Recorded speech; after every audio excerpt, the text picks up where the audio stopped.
爱生活，爱美食。大家好，我是小丽。我们今天来做一款非常好吃的香葱小饼干，方法非常简单，搅一搅就成功。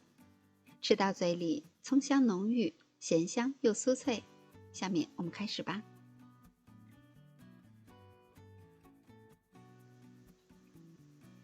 在碗中打入一颗中等大小的鸡蛋，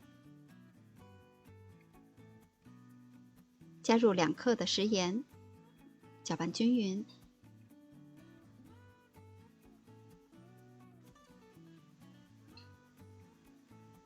再加入80克软化的猪油，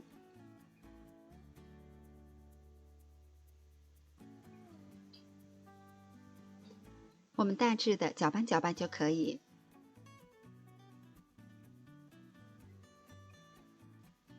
再加入200克的低筋面粉，1克的五铝泡打粉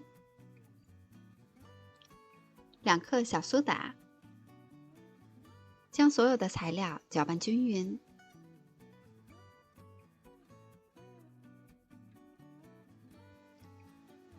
然后我们可以根据实际情况少量多次的来添加牛奶，通过添加牛奶来调节面团的干湿程度。我加了有50克的牛奶。打制成团以后，再加入我们事先准备好的葱花，戴上手套把它抓拌均匀。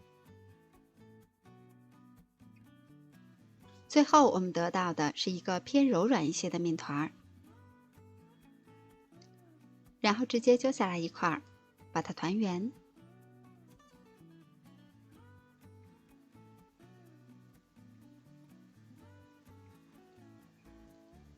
像这样，把所有做好的生胚都摆放到烤盘中。我们可以用手指或者是其他的工具都可以，在饼干的中间压出一个小坑。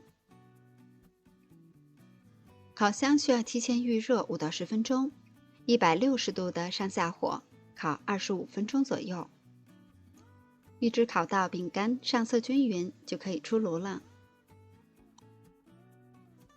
我们今天做的这款香葱小饼干，我把它做成了咸味的，你也可以根据个人的喜好把它做成甜的。